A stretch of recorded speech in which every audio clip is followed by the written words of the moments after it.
Equally poignant and hilarious, Sorry Baby is proof that Eva Victor is a force of nature that masterfully defies genre conventions, a true testament to the healing power of found families and the cat distribution system. That was the pull quote I sent along after attending a press screening of Sorry Baby, after which there was also a Q&A conversation with director slash screenwriter slash star Eva Victor. But to properly explain why this film is so incredible, we're probably going to need to get into some specifics.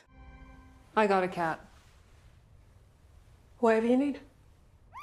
Hi, I'm Lady Genevieve, and on my channel I talk about entertainment media. Today's video is a review of Sorry Baby, which I'm just going to go ahead and say is currently one of my favorite films of 2025. I'm going to section this video into three. The first part will consist of less spoilers, where I talk about the concept, the premise, and give a bit of broad feedback. The second part will be spoiler feedback, so skip that if you want to watch the film unspoiled. Finally, the third part will be the post-screening Q&A with star/director/screenwriter Eva Victor, which will also, of course, include plot spoilers because we'd all just seen the film, so this was the perfect time to go into specifics about the vision for the story, anecdotes from making the film and other stages of the creative process, and in general, just Eva Victor being very funny. Sorry Baby tells the story of Agnes, whom we meet at different points across the span of a few years. Now, they didn't reveal until, I want to say either midway through or about 2/3 through, somewhere around there, that Agnes doesn't identify within a binary perspective of gender. I don't actually remember if they ever used any she, her pronouns for Agnes, but Eva Victor does have they, she listed on their Instagram profile, so just to be safe, I'm going to use they, them in order to talk about Agnes as a character. Also, if you watch the Q&A conversation with Eva Victor that happened after the screening I attended, you will hear that this was something brought up, and Eva was talking about how it was a bit of a surprise that more people haven't brought this up in various interviews or discussions of talking about how Sorry Baby in more than one way is in fact a queer film. That's not up for debate. That's coming directly from the screenwriter/director/star of the film. They would know more than me or anyone else for that matter who's seen the film. But truly, when you watch the film, found family is definitely a major pillar of the storytelling. If you've either seen the trailer, read the logline, or heard mentions of the film online, you will probably know that the story is about Agnes, who experienced trauma, more specifically of being assaulted. But before any of you mentally check out and think that this isn't going to be the film for you because of the intensity of that subject matter, please hear me out first.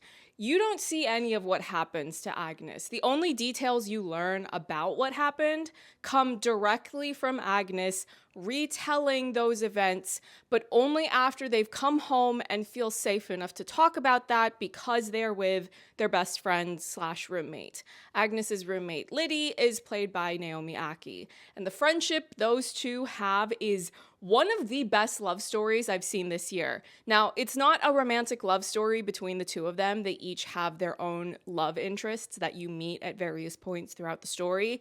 Despite the seriousness of the main subject matter, there's so much funny banter between Agnes and Liddy where they have this really natural chemistry, and it's tremendous fun to watch. I can't recall seeing a film that has been able to infuse as much comedy as this film has when assault is so central to the overall narrative.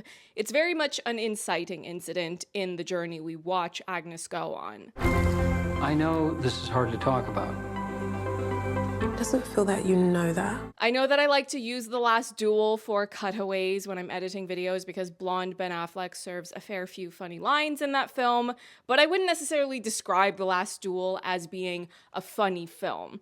I would, however, say that Sorry Baby is very funny. I think a fair bit of humor simply comes from both Agnes and Liddy being funny people in their own right, as well as having the chemistry to be able to riff and banter, but the fact that you can watch this film and not walk out of the cinema afterwards feeling as though there's this heavy weight or burden placed upon you, but more so hope and a greater sense of resilience. I never would have thought that I would call a film about this topic as a comfort watch, but in many ways it does feel like that's an accurate description because ultimately this is a film that's deeply loving and hopeful in its overall tone. As far as technical merits go, there's a lot to enjoy, particularly for a debut director and a small budget for an independent film. There's a very thoughtful design design and intention to the artistry of how things are presented. You get a lot of long takes that don't feel overbearing or drawn out, but instead showcase the skills of the actors as well as the chemistry between the people who have really compelling and enjoyable relationships or funny relationship dynamics with one another. I was wondering, do you have like stuff that makes a fire? Why do you need it? My friends and I were gonna make like hot dogs. But now let me talk about some plot spoilers. Because this is an independent film, it was refreshing to not feel as though the entire film had been revealed and leaked online before I had gotten a chance to see it. The film is presented in sections, almost like chapters where each one is given its own title, and they're not presented in sequential order. Now, sometimes when films do this sort of concept, it can come across to me like a purely intellectual exercise. It's almost like they're assembling a puzzle. If I think about a couple of other examples of that narrative concept that are not Sorry Baby, I find that I can tend to struggle to emotionally connect with the material. But with Sorry Baby, it just works really well overall, where it doesn't come across as though it's all style and no substance. Sorry Baby does have a precision in what information gets revealed and when by going in this non-sequential order, but it's never at the cost of staying emotionally connected and invested in Agnes's journey or Agnes and Liddy's friendship. I also really liked both of their love interests. We don't get to see quite as much of Liddy's spouse as we do Agnes's neighbor, but that is understandable considering that the story is first and foremost about Agnes. And after they all finish grad school, Liddy moves to New York, whereas Agnes stays in that same house. So you don't get to follow all of the fun rom-com meet cute and banter sort of things with Liddy and Fran the way that you do for Agnes and Gavin. Gavin is Agnes's neighbor, and he has a very similar vibe to Agnes in the sense that they're both a bit eccentric and somewhat awkward, but they manage to click really well together, which is ultimately what the romance girlies want to see. Chemistry. In addition to the film's balance between comedy and drama, I also really appreciate how they manage to be so nuanced and thoughtful without compromising the film's ability to be entertaining. Sometimes it can feel as though there's an idea or misconception where if a storyteller has some sort of deeper messaging or serious topic or issue that they would like to explore in a film, that's all the film has to offer. But just as an example, I found the chapter where Agnes is in the running to do jury duty and expresses various sentiments about what happened to them, about not necessarily wanting the worst possible outcomes to happen to Decker, to be unexpected and very interesting. Agnes is being asked questions, and this is part of a process to determine whether or not they're the right fit to be a member of the jury. And during this process, they're asked questions about whether or not they've had a crime happen to them. And Agnes admits that, yes, something bad has happened to them, and even though they're not really able or perhaps not comfortable to say what has happened, they are able to communicate enough to make it clear what they're talking about. And during this process, they are revealing more insight about how they feel about Decker, the man who assaulted them, and the complicated feelings they have about what they think should or should not happen to him. Even though this is a spoiler section, I don't want to give everything away about this scene because I think that experiencing certain key moments and lines of dialogue like these are best kept unspoiled because of the impact that Eva Victor as Agnes performs these lines and various revelations or breakthroughs or breakdowns across Agnes's journey. It's really better to just see it as it's meant to be experienced. I also really recommend listening to the Q&A that's in this video after you've seen the film because I found Eva's commentary about this part of the story to be particularly interesting. Now, I will admit that I love a good revenge story that is full of feminine rage against predators and other nefarious characters, but I don't believe that every narrative has to do the same thing and approach this particular topic the same way. If I wanted to see violent justice served against a predatory man, I could always rewatch The Last Duel. Another underrated detail about Sorry Baby that I loved, which maybe calling it underrated might not seem like the most accurate description considering it's more or less the main promotional image for the film and its poster. Agnes and the cat. The way Agnes spots this cat, picks it up off of the road, and it takes all of 3 seconds to respond with, "Oh, F, I love this cat." Yes, exactly. There is such a specific relationship that cats can have in your life, but also the cat distribution system finally being presented on screen exactly as it should be. Oh, I loved it. It feels very pointed that when Agnes is struggling with something massive that's happened in their life, who shows up? A cat who needs to be loved and cared for so that even if something is going very wrong in your life, you can be grounded by the new routine of making sure you are tending to this cat. And it just helps to disrupt the spiraling and wallowing you might find yourself falling into. Getting a cat is not a magical tool that will do all of the internal labor you need to recover from a trauma, but they can and often are good to have in your life. If you have a cat or even a dog, you will understand, but only if you're a loving parent to your pet. I know I'm saying that with a tone, but I have helped out with a couple of cat rescues, and it's very sad to see cats that have been dumped outside as if they don't matter. Overall, just to reiterate, Sorry Baby is a uniquely entertaining testament to the importance of independent filmmaking. It's very funny, it's full of heart, it's a love letter to the power of found families, and it's also very balanced in being an artistic, meaningful film that doesn't talk down to the audience or try to make itself overly commercial just for the sake of it, but it goes about doing all of that without making itself overly esoteric. There are still quite a few big names and heavy hitters with new films that will be coming out later this year. There's a new Avatar film, a new Benoit Blanc whodunit, a new Guillermo del Toro film, but there's definitely a strong possibility that Sorry Baby will be in my top 10 of the year once we get to December, and all of us who have film channels begin to publish our top 10 lists. So go see Sorry Baby, and if it's not playing in your area, get the film on demand once it's released, because there really do need to be more films like these where there is such a specific artistic and narrative point of view that is coming from artists, storytellers, people who have a real passion for the medium, instead of just coming from a bunch of businessmen who see art as nothing but profits and losses. Ugh. We know what you're going through. We are women. What?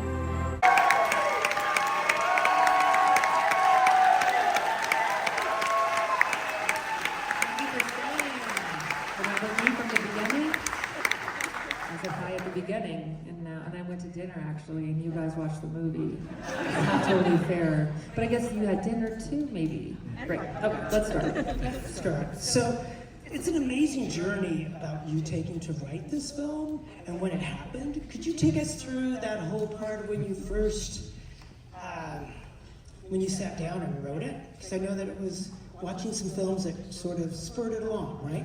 Yes. Well, I really. I wanted, it's so weird that we start the Q&A and you just fit, like it's too soon. We need like 30 minutes, get a dessert, then come back. It's like weird, but I guess I'll just answer anyway. Yes, I really wanted to write a film about trying to heal, and I wanted to kind of ask the question, can you make a film that doesn't show this kind of violence, but deals with the aftermath of it in a sort of life-saving friendship in the wake of it, without showing the violence? Like, can dramatic tension be maintained, and can a film be about love and friendship and deal with this heavy thing?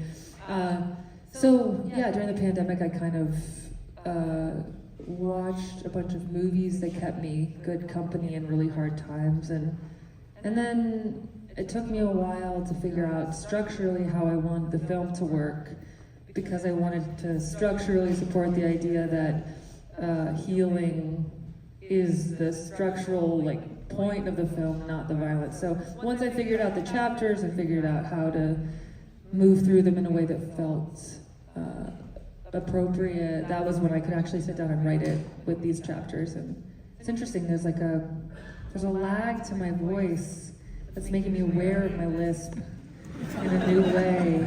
It's a very humbling night. You can feel it, right? I don't know if you know about it, but you probably do. We're all here. Okay. Yeah. And from there, what were some of the films that you saw that really resonated with you, that sort of supported you in the process of writing? I mean, most of the film, I think it was films where people were trying to do their very best. In the Mood for Love was a film, 45 Years. The film Phoenix, Three Colors, Blue and Red. white tried, but sorry, there's whatever. If you know, you know. The Double Life of Veronique, like these sort of films that were calling out, like screaming, and had this really strong heartbeat were sort of the films I fell in love with. Yeah, I watched The Shining. Whoa, Yeah, that's great. that's a crazy movie. I feel like people talk about, and I just started Jaws on the plane. I haven't finished it, but it's funny when a movie's so famous, because then you watch it and you're like, oh my god, it's like a movie still. Like, it's just sweet. Yeah. So take us through the process. So you, from that, you went, and then after you finished the screenplay, Yes. right, what happened from there? I finished it. I showed it to a couple loved ones. I kind of wrote it in this way, like in therapy, you write a letter and you never send it, but you wrote the letter for you.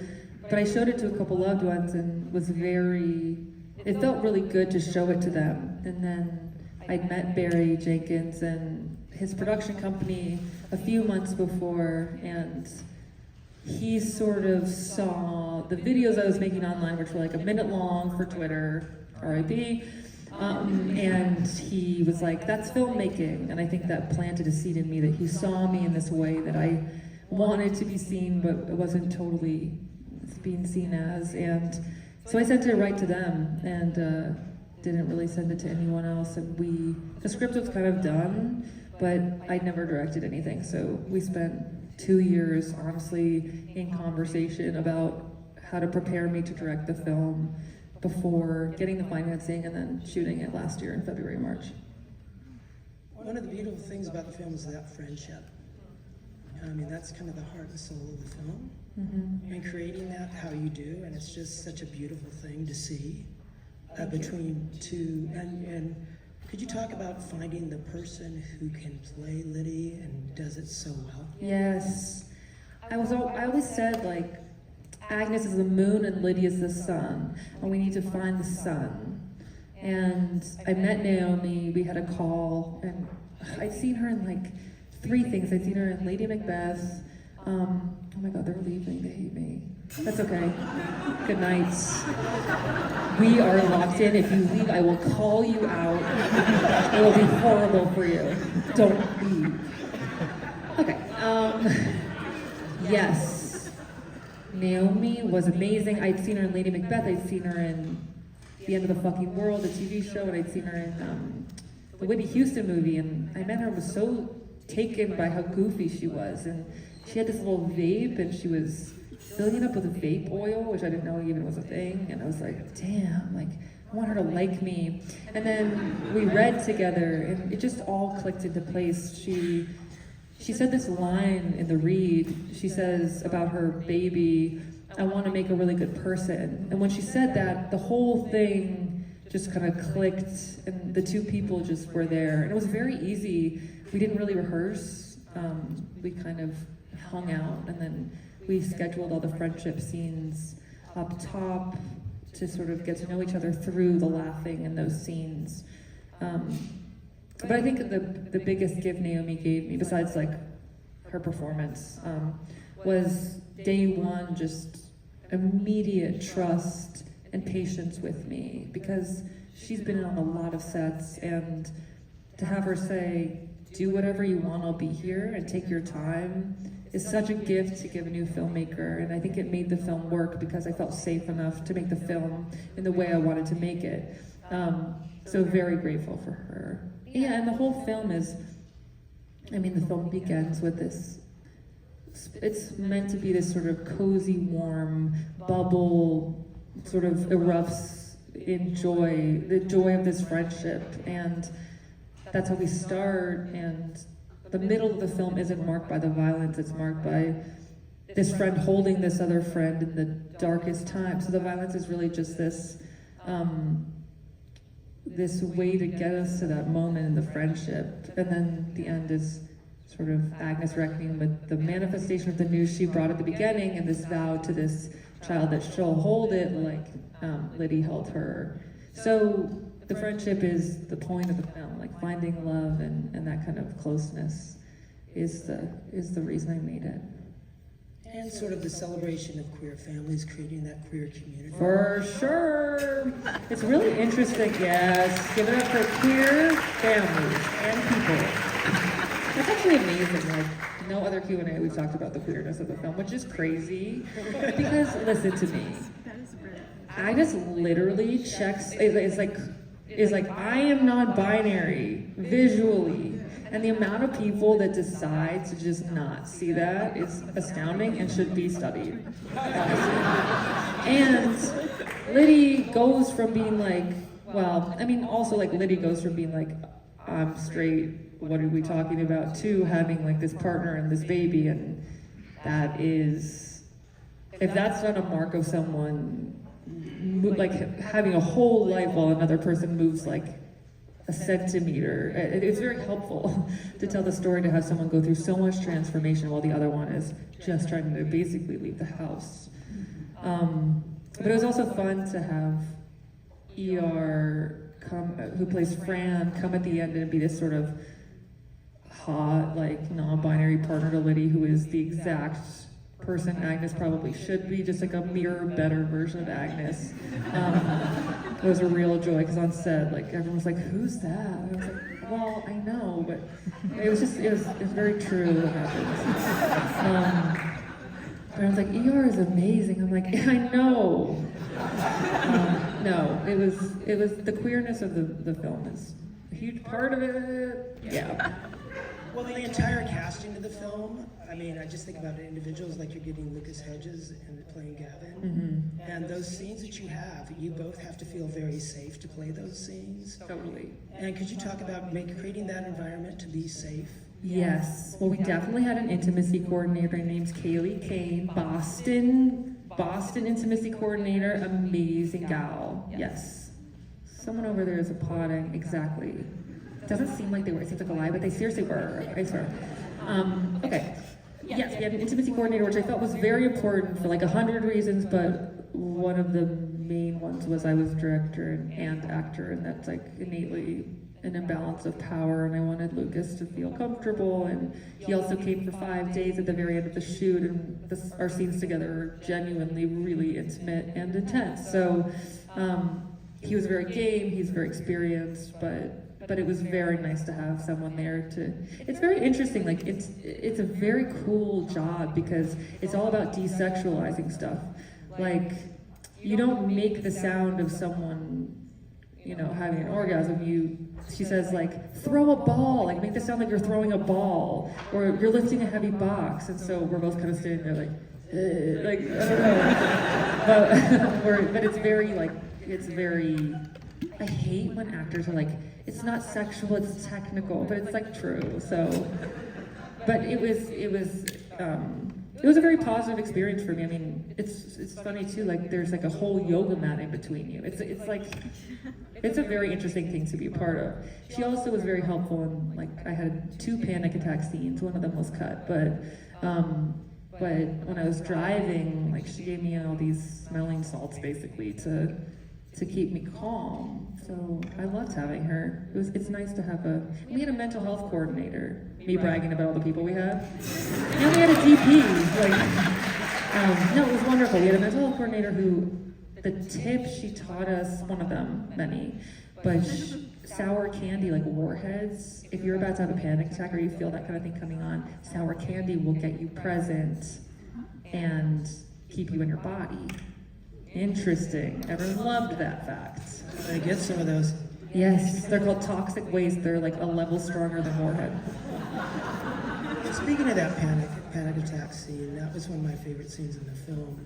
With creating that, with having John Carroll, Lynch, who's incredible in that scene. There's a whole thread that feels here like there's the kindness and compassion of strangers that you get that feeling in the film. Could you talk about that a little bit in creating that? Totally. I mean, it's a real gift to the film to have 75% of the way through the Zodiac killer knocks on a window and then ends up being really nice. Like, it's a nice twist. He was lovely, and the scene, I mean, the film is so young. Like, it's all people in grad school figuring out what the hell they're doing, and I really wanted to gift Agnes with this sort of paternal figure who is also a stranger, so there's like an honesty that can happen because he doesn't really care, or like the stakes are lower because he's not gonna follow her life. And there's also this through line of like, okay, she's locked in this house with this guy, and she goes to Gavin's door and he's like, do you want to come in? And she's like, I'd like to stay outside. And then her scene outside with Pete, John Carroll Lynch, is like this open air thing. And something he said was, he was like, I don't think I eat a sandwich, because it was written that we both ate sandwiches. And he was like, I'm not gonna eat a sandwich, because I think that he would just make her a sandwich. And I was like, well, okay. And he was like, when I was in Fargo, they was supposed to be that me and Frances both ate eggs, but I just made her eggs. And I was like, okay, well, do one sandwich. But no, he was lovely, and it was definitely cool to have someone kind of legendary come in, because everyone was like a little more, let's make the movie. It was good. It was great. Yeah, and I think oh my God, me talking nonstop. Well, it's a Q&A. Okay. Basically, she can say this thing like for the first time on her own terms. She's like, I think I'm acting weird because something happened to me, something bad happened to me, and I feel guilty when I don't think about it. Like, she's finally free enough to just kind of rattle off what she feels, and the fact that he's not scared of that, I think, is meaningful to her. Could you also talk about creating this sequence, one of the most powerful sequences, where you actually approached the assault, and how you chose what you wanted to do with creating that scene, and what you didn't want to do? Yeah, I always knew I wasn't going to show the violence. It just was a movie for a person I was who couldn't sit through a film like that, and it would sort of turn my body into shock mode, and I didn't want to put anyone through that. And there are many reasons I chose to shoot it like that. I think one of the reasons is I didn't want the audience to be ahead of Agnes. I thought it would be kind of disrespectful for us to know something she doesn't know yet, and I wanted us to sort of stay emotionally with her creeping sense of doom, and then track back to her house and not really know what happened to her until she tells us in her own words, on her own terms, when she's feeling safe. That felt really important to me. Also, in real life, we never get to be behind the closed door. And taking us there, I didn't want to do, but it was important to me that the film believed her without having to see it, because that's our life, that's how it works.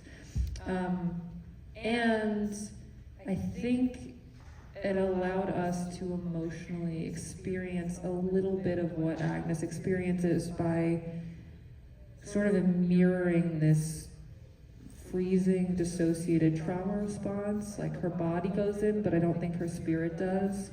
And I kind of think this might be her memory of what that experience was. Like, it's dissociated and frozen and disconnected. So it's kind of out of body in the same way that the shot makes it out of body. And my goal was to sort of shoot the whole tracking home sequence at Blue Hour, which is like 1 hour, and the film was made for very little money. And so when I said it needs to be a Blue Hour, they were like, reconsider. And I was like, it has to be. And then I got on the call with Barry, and he was like, it's okay if this experience of time is subjective. Like, the thing I was scared of is I didn't want to feel like she was in there for like 10 hours. And he was like, it's subjective. Her life is turned upside down after this, and maybe it feels like the middle of the night, and it's not. It's just, it's okay if it's how it feels to be outside and not necessarily the actual timeline. And that freed me a bit. And it would have been impossible to shoot in 1 hour. I'll be honest about that, yeah. Well, the film also addresses a little bit of the institutional failures regarding with Agnes, from the academia, from law, from medical profession and everything. But it does it in a way that's not heavy-handed, and the sort of thing like, I'm going to show you this. It's very much organic. Could you talk about creating that, writing that, and playing those scenes out to make it feel natural? Yeah, it's sort of, I wanted the film to hold two things at once kind of constantly. Like, you go to grad school and the idea of that, it's a really romantic idea. You drop something. That's so mean. I become a bully. Sorry. You go to grad school and oh my God, it was in my fucking mind. You go to grad school and it's this like romantic thing of I'm gonna pursue my passion. It's this really beautiful dream. And then the reality is that like school is a company and it's an institution and it wants to protect itself at all costs and it's very limited. And I don't know, like a Cottage in the Woods can be a rom-com, you know, like The Holiday, or it can be a nightmare horror movie, and having things be able to exist on the spectrum of tone was very helpful in trying to build a film that wove between two tones.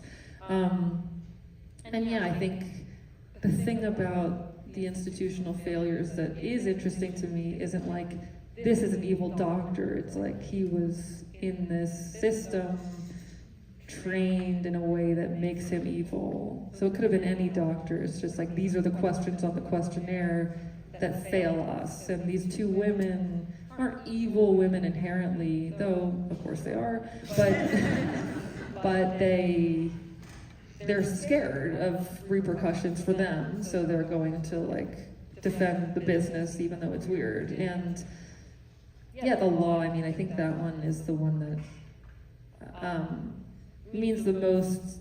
I think Agnes has the best handle on it, which is like, she kind of has this reckoning with the idea of justice, where she's like, I don't want him to go to jail because then he'd just be someone who does that, who's now in jail. And later on, she has a moment of, she realizes I don't want him to die. And there's sort of a sadness to that realization. It would be so much simpler if she wanted him to die, but it's just not her reality. And I think that was sort of about this feeling that I have felt in my life, inundated with films about revenge, and I've always sort of had this wish that was what I like. I feel like it'd actually be easier to go kill someone. No, what? It just is simpler, and it's a fantasy, and it's, I don't think, connected to but my experience of justice.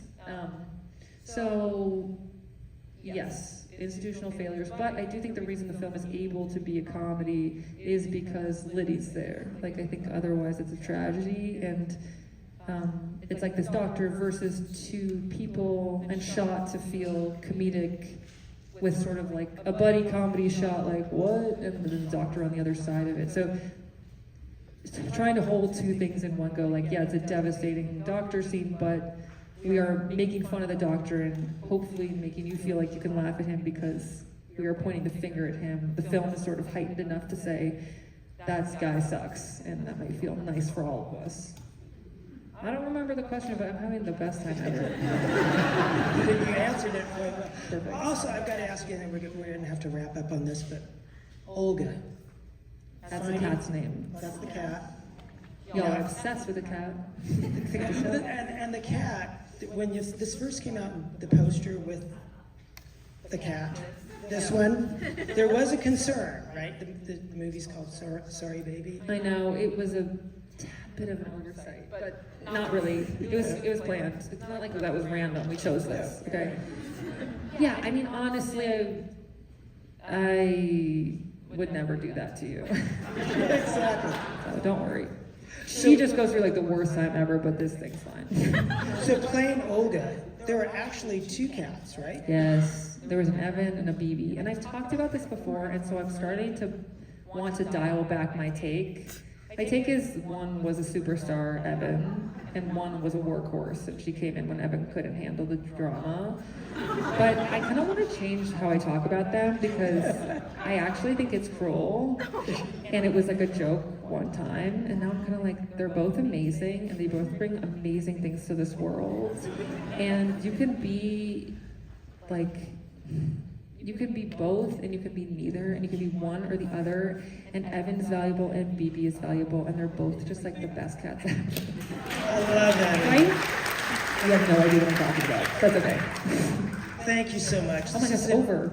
Yeah, I know. We could go. I would talk to you forever. Let's end it. We'll keep on going. But everybody, please tell your friends to go see Sorry Baby. This is independent. Seriously, I mean, come on. Independent filmmaking at their finest.